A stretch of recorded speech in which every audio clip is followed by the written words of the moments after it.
오늘도 저희 진야사 사극극장을 찾아주셔서 정말 감사드립니다.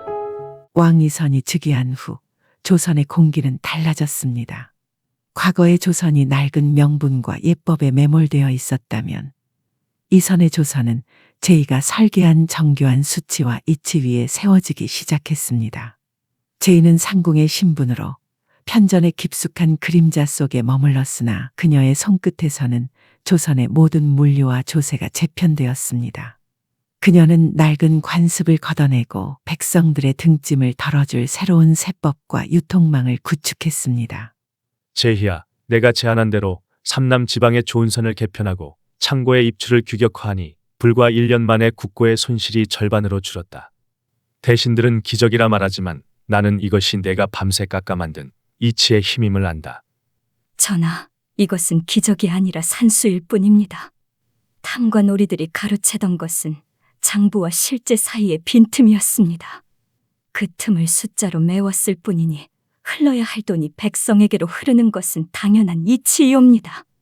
이선은 제2가 설계한 청사진을 바탕으로 성곽을 쌓고 길을 냈으며 굶주린 백성들에게 땅을 빌려주었습니다. 대신들은 투명해진 국고 운영에 당황하면서도 한치의 오차도 없는 제2의 통계 앞에 반론을 제기하지 못했습니다. 조선은 유례없는 풍요의 시대로 접어들었고 백성들은 이선을 향해 성군이라 칭송했습니다. 오늘 궁 밖에서 백성들의 격쟁을 직접 들었더니 억울함을 호소하는 소리보다 성덕을 칭송하는 소리가 더 크더구나. 아이들이 배를 줄이지 않고 뛰노는 것을 보니 이것이 내가 숫자로 살려낸 조선인가 싶다. 전하, 백성들의 배 두드리는 소리가 커질수록 굶주린 늑대들은 더 날카롭게 이빨을 갈 것입니다. 나라의 창고가 가득 찰수록 그곳에서 제 주머니를 채워오던 자들의 원망 또한 이미 극에 달해 있을 것이옵니다. 그녀는 알고 있었습니다. 관습을 깨고 세워진 이 새로운 질서가 기득권자들에게는 자신들의 목을 죄는 올가미로 느껴질 것이라는 사실을 말입니다. 제2는 밤마다 홀로 앉아 조선 전체의 이권이 얽힌 거대한 가계도를 다시 그렸습니다. 이제는 이 태평성대를 시기하며 어둠 속에서 칼을 가는 자들을 향해 그녀가 10년 넘게 벼려온 복수의 칼날을 휘두를 차례였습니다.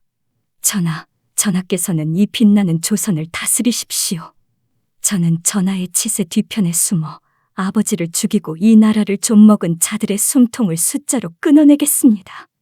조선의 들판에 곡식이 익어가는 소리가 들려오던 어느 날, 제2는 조용히 평안도에서 올라온 낡은 보고서 한 장을 집어들었습니다.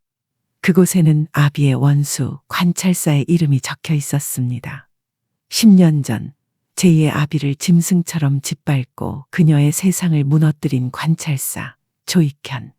그는 여전히 북방의 이권을 쥐고 호의호식하며 자신의 죄가 세월의 먼지 속에 묻혔다 믿고 있었습니다. 왕이선은 제2가 올린 비밀 장부를 근거로 조익현을 한양으로 압송했습니다. 편전에 끌려온 조익현은 위세당당하게 고개를 쳐들며 자신의 결백을 주장했습니다. 그는 배후에 있는 허윤의 권세를 믿고 있었던 것입니다.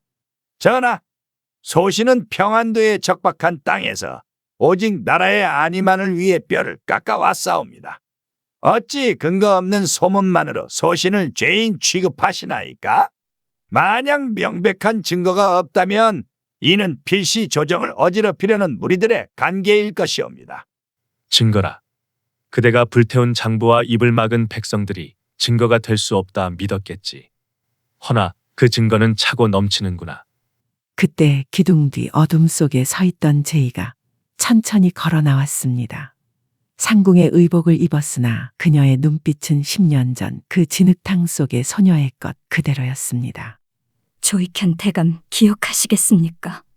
10년 전 평안도 관찰사 관저 뒷문으로 매달른 500냥이 실린 수레가 은밀히 빠져나갔던 사실을요. 대감께서는 비가 오던 날을 골라 바퀴 자국을 지우셨으니 그 수레의 행방 또한 영원히 사라졌다 믿으셨겠지요. 무슨 당치도 않은 소리냐? 고작 상궁 주제에 감히 어느 안전이라고 입을 놀리느냐? 전하, 저 미천한 나인의 망발을 당장 멈추게 해주시옵소서. 저는 숫자로 세상을 읽는 사람입니다. 대감의 장부는 겉보기엔 완벽했습니다. 있지도 않은 군사들을 장부 위에 헛개비처럼 기록해두고 그 이름 뒤로 백성들의 고혈을 빼돌려 허윤 대감에게 바칠 뇌물을 만드셨더군요. 앞뒤 숫자를 맞추는 재주가 가히 신묘했으나 대감께서 결코 감추지 못한 단 하나의 진실이 있었습니다. 진실? 그게 무슨 헛소리냐? 대감의 장부에는 그해 평안도에서 거둔 쇠국을 실은 조은선 열척이 강화 앞바다에서 풍랑을 만나 침몰했다고 적혀 있습니다. 과연 대감다운 치밀한 변명입니다. 서해의 물길은 험하니 풍랑은 흔한 일이지요. 그래, 천재지변을 어찌 나에게 묻느냐? 바다가 삼킨 것까지 내 죄란 말이냐? 허나 대감께서 하늘의 기록만큼은 장부처럼 고치지 못하셨지요. 그해 평안도부터 황해도까지 이어지는 대동강은 100년 만에 대가뭄으로 거북이 등껍질처럼 갈라져 있었습니다. 강물이 말라 배가 포구에서 뜨지도 못했는데 바다로 나가지도 못한 배들이 어찌 풍랑을 만날 수 있단 말씀입니까? 그것은 바다가 삼킨 것이 아니라 대감의 탐욕이 삼킨 것이겠지요. 물길이 막혀 배가 멈춰 선 사이 대감께서는 그 쌀들을 빼돌려 은으로 바꾸셨습니다. 그것은 기록을 맡은 아전들의 착오였을 것이다. 착오가 아니라 탐욕의 흔적이겠지요. 침몰했다던 배에 실려 있어야 할 수만 석의 쌀은 어디로 갔습니까? 그 쌀들이 은으로 바뀌어 대감의 관저 뒷문으로 빠져나갈 때 가뭄으로 굶주린 백성들은 줄인 배를 부여잡고 있었습니다. 침몰했다던 열척의 조은선은 지금 대감의 곡간과 허윤 대감의 금고 속에 살아 숨쉬고 있습니다. 내 정체가 무엇이냐? 당시 강물이 말랐다는 사실과 수레의 행방을 어찌 이토록 번듯이 읊는 것이냐? 귀신이라도 된단 말이냐? 아직도 기억나지 않으십니까? 10년 전 대감께서 기괴할 정도로 똑똑하다며 짓밟으셨던 한아전의 상소문 말입니다. 상소문? 아버지께서 준비하셨던 상소문은 너무나 감정에만 호소하고 있었지요. 그래서 제가 고쳤습니다. 대감의 자금 세탁 경로와 장부의 모순을 송곳처럼 파헤친 그 문장들은 아버지가 아니라 어린 제가 몰래 직접 적어 넣은 것들이었습니다. 그때 대감은 저를 향해 외치셨지요. 천재가 아니라 요물이다. 살려두었다간 내 목을 칠 칼날이 되겠구나. 라고 말입니다. 설마? 그때 도망친 요물 같은 계집아이가 너란 말이냐? 어찌 내년이 지금 여기에? 대감의 그 예견이 틀리지 않았음을 증명하러 왔습니다. 저는 상소문에 적혀있던 그 숫자들을 아직 똑똑히 기억하고 있습니다. 오늘 제가 올린 이 증거들은 10년 전 제가 썼던 상소문의 마지막 장이자 대감의 사형 집행서입니다. 전하, 이 계집은 사람이 아니옵니다. 죽은 아비의 원혼이시여 소신을 모함하는 요물이옵니다. 닥쳐라. 법도는 거짓으로 가릴 수 있으나 숫자는 눈에 보이는 정이다. 내 놈이 가로챈 백성들의 고혈을 이제 목숨으로 갚을 차례다. 여봐라. 저 죄인을 당장 압송하여 전 재산을 몰수하고 차명에 처하라. 그렇게 조익현은 비명을 지르며 끌려나갔습니다.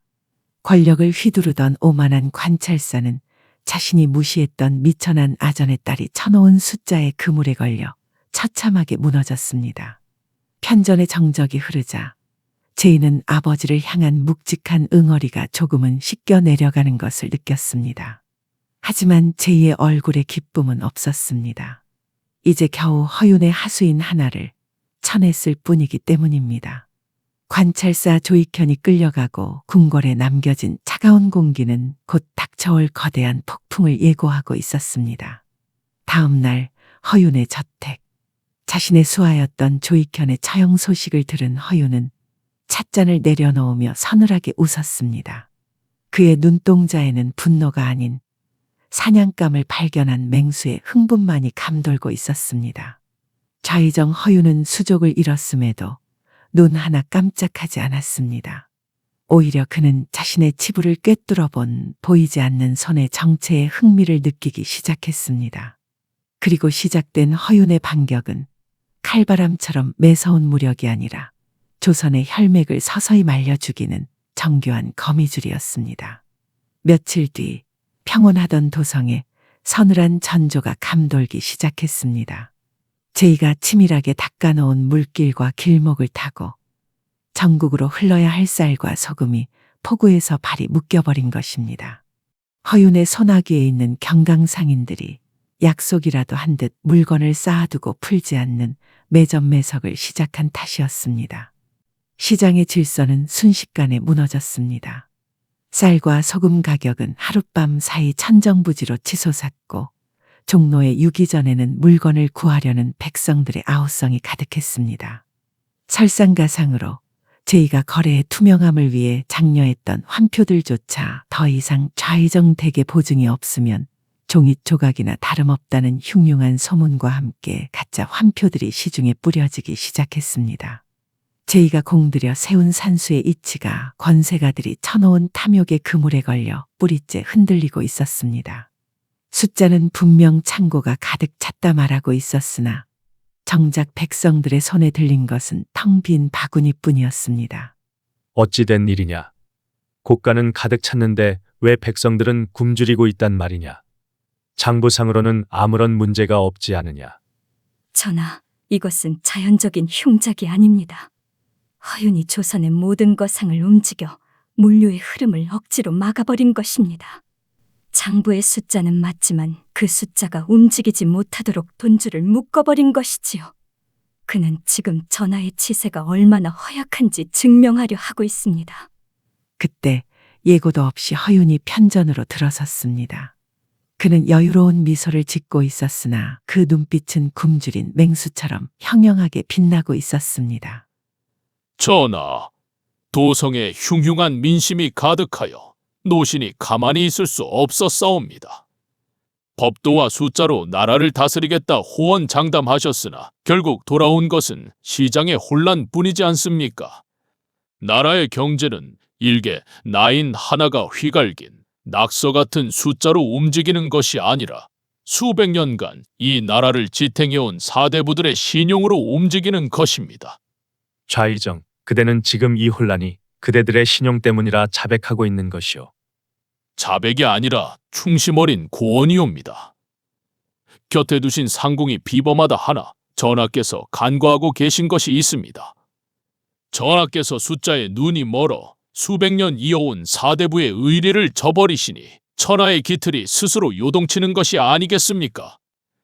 조만간 명나라 사신단이 도착할 것입니다.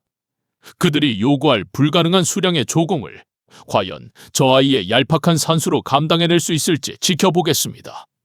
허윤은 제이가 가장 자신 있어 하는 수치의 질서를 비웃으며 그녀가 계산할 수 없는 거대한 정치적 풍랑을 던진 것이었습니다. 명나라 사신단과의 외교 문제는 단순한 산술로 풀 수 없는 국가의 존망이 걸린 함정이었습니다. 제이는 밤새도록 허윤이 쳐놓은 거미줄을 분석했습니다. 하지만 이번에는 달랐습니다. 허윤은 제이가 정보를 수집하는 경로를 이미 파악하여 역정보를 흘리고 있었고 제이가 믿고 부렸던 하급 관료들은 허윤의 위세에 눌려 입을 닫아버렸습니다. 제이의 머릿속에 그려진 완벽한 수식들이 하나 둘씩 엉키기 시작했습니다. 허윤, 당신은 이 나라 자체를 인질로 삼고 저를 도발하고 있습니다.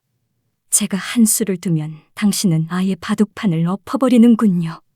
이치가 통하지 않는 권세의 광기. 그것이 당신의 진짜 힘이었습니까? 조선의 화려한 태평성대는 순식간에 차가운 긴장감으로 얼어붙었습니다. 도성에는 요와 같은 상궁이 왕을 치맛바람으로 흔들어 나라의 근간을 해치고 있다는 비열한 괴소문까지 퍼지기 시작했습니다. 허윤의 거미줄은 이제 이선과 제이의 목을 넘어 그들의 영혼까지 조여오고 있었습니다. 제이는 생애 처음으로 자신이 통제할 수 없는 거대한 어둠의 심연을 마주하고 전율했습니다. 명나라 사신단이 들이민 조공의 목록은 제이가 세운 계산의 범위를 아득히 넘어선 것이었습니다. 평소보다 3배나 많은 은괴와 인삼. 그것은 허윤이 사신단과 결탁하여 조선의 곡간을 비우고 이 나라의 혈맥을 끊으려 판 거대한 함정이었습니다. 제인은 팔도의 물자를 샅샅이 긁어모으며 필사적으로 방어했으나 그녀의 치밀한 셈법조차 닿지 않는 사건은 줄줄이 터져나오고 있었습니다. 조공품을 운송하던 배들이 약속이라도 한 듯 서해안에서 침몰하거나 해적의 습격을 받은 것입니다. 물건은 사라졌고 명나라 사신은 국왕 이선의 무능을 꾸짖으며 황제에 대한 모독이라 분노했습니다. 왕권을 지탱하던 풍요라는 명분은 순식간에 외교적 참사라는 덫으로 변했습니다. 전하, 대명의 황제 폐하께서 인삼과 은계를 청하신 뜻을 정녕 모르십니까? 그것은 조선의 재물을 탐해서가 아니라 오직 전하의 일편단심을 확인하고자 함이었습니다. 짐의 명에 대한 충심은 한 번도 변한 적이 없어. 한데 참으로 기이한 일입니다. 어찌하여 조공을 실은 배들이 약속이라도 한 듯 일시에 바다 아래로 사라졌단 말씀입니까? 황제 폐하께서는 이를 두고 조선의 왕이 대명의 황제를 기만하고 있다며 크게 심려하고 계십니다. 제희야, 허윤과 결탁한 명나라의 칼날은 이미 내 목전을 겨누고 있다. 이 외통수를 정녕 내 숫자로도 풀 수 없단 말이냐. 전하, 이것은 우연한 사고가 아닙니다. 좌의정 허유는 나라의 전 재산을 바다에 던져서라도 전하를 무너뜨리려 하는 겁니다. 손해를 계산하지 않는 광기, 제 머리로는 그 이치에 맞지 않는 광기를 읽어낼 수 없었습니다. 그때 무겁게 닫혀있던 편전의 문이 거칠게 열렸습니다. 무장한 호위병들을 거느린 좌의정 허윤이 승리자의 미소를 지으며 걸어 들어왔습니다. 그는 더 이상 왕의 눈치를 보지 않았습니다. 그의 손에는 10년 전 제2의 아비가 목숨과 맞바꾸었던 그 달아버린 인장이 찍힌 낡은 상소문이 들려 있었습니다. 전하, 숫자란 참으로 기묘한 것이지요. 세상 만사를 한 줌의 수치로 바꿀 수 있다 믿게 만드니 말입니다. 허나 이제 그 가짜 상궁이 만든 숫자는 모두 힘을 잃게 되겠군요. 대감, 대체 무슨 말씀을 하시는 것입니까? 요망한 것, 너는 지난 10년간 내 그림자를 쫓아왔더구나. 그래서 나 역시 내 아비의 핏자국을 따라 쫓아가 보았지. 평안도 아전 김씨의 딸, 수레바퀴 자국만 보고도 쌀 섬수를 맞췄다던 그 기괴한 아이가 설마 주상 전하의 지위를 지키는 상궁이 되어 있을 줄이야. 전하, 이 요물이 전하의 눈을 가리고 조정을 농단하여 결국 명나라와의 국교까지 파탄내 싸웁니다. 이 아이의 정체는 왕실을 무너뜨리려 잠입한 역적의 핏줄이옵니다. 이선은 충격에 휩싸여 제이를 보았습니다. 제이는 허윤의 손에 들려진 상소문 속의 인장을 보는 순간 그날의 악몽이 떠올랐습니다. 자신의 아비가 백성들을 살리고자 했던 그 상소문은 이제 영모의 징표가 되어 그녀 앞에 다시 나타났습니다.